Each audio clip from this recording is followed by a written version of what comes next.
Salut à tous, le journal du foot de ce samedi 3 décembre. France-Pologne, c'est ce dimanche à 16h, 8e de finale de la Coupe du Monde au Qatar. Les Bleus peaufinent leur préparation dans la dernière ligne droite. Hugo Lloris et Didier Deschamps étaient de passage en conférence de presse ce samedi. Le gardien des Bleus s'est dit fier d'égaler le record de sélection de Lilian Thuram lors de ce match. Lloris prévient surtout ses partenaires, il ne faudra pas répéter les erreurs du passé, ces fautes de concentration que l'on a vues par exemple contre la Suisse en 8e de finale de l'Euro.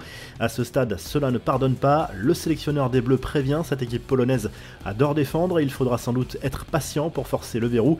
L'homme à surveiller, ce sera bien sûr Robert Lewandowski, dont le sens du but a été mis en avant par Deschamps lors de cette dernière conférence de presse avant ce fameux France-Pologne. Antoine Griezmann, lui, a parlé de Kylian Mbappé et de son évolution depuis 2018. Ce n'était pas le même joueur, il n'avait pas la même personnalité, on le voit beaucoup plus dans le groupe, dans les entraînements, il parle beaucoup, il met de la joie de vivre, il sait qu'il est important pour nous, il est irréprochable, à lâcher le buteur tricolore. Enfin, toujours concernant les Bleus, Matteo Guendouzi s'est évité une polémique lors d'une opération de communication de la Fédération française de foot qui a demandé au premier club amateur de tous les joueurs convoqués pour ce mondial de fournir un maillot pour le Marseillais.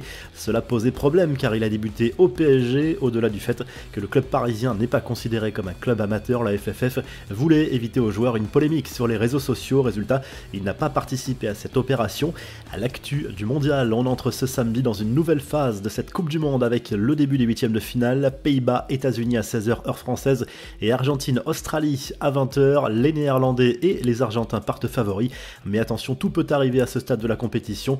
On prend des nouvelles de Neymar dont la cheville droite est toujours très enflée et qui reste incertain pour le huitième de finale de Coupe du Monde contre la Corée du Sud lundi. Les tests avec ballon vont être importants pour la star du PSG, la Seleção, qui a perdu son dernier match de groupe contre le Cameroun 1-0 vendredi soir.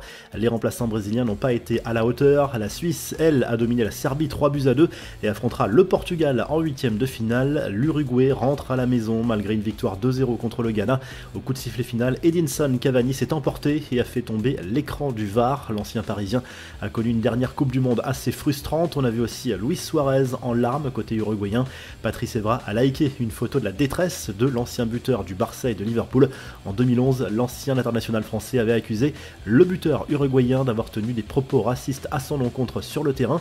Les infos en bref, Nasser El Khelaifi menace encore de quitter le Parc des Princes. Il le répète, ce n'est pas la volonté du club, mais cette option est à l'étude si la mairie de Paris n'accepte pas de vendre l'enceinte à un prix raisonnable pour une rénovation profonde et un agrandissement.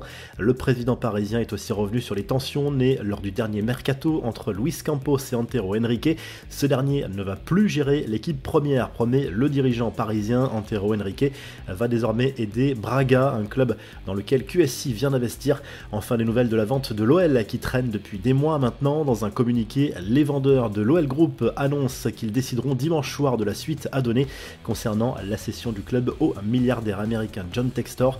La revue de presse, le cœur du réacteur, c'est le titre du journal L'Équipe ce samedi. Le quotidien sportif fait bien sûr allusion ici à Kylian Mbappé, l'arme fatale des Bleus depuis le début de la Coupe du Monde au Qatar. L'équipe de France aura encore besoin du Parisien pour forcer le verrou polonais en huitième de finale ce dimanche.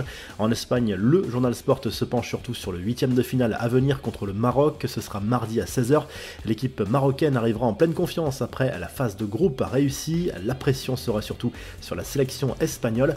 En Uruguay, immense déception au lendemain de l'élimination de la Céleste de ce mondial au Qatar dès la phase de groupe. Le journal La Diaria met en avant quelques erreurs d'arbitrage pour expliquer cette élimination qui s'est jouée au nombre de buts marqués. C'est bien la Corée du Sud qui jouera les huitièmes de finale. Si le journal du foot vous a plu, n'hésitez pas à liker, à vous abonner pour nous retrouver très vite pour un nouveau journal du foot.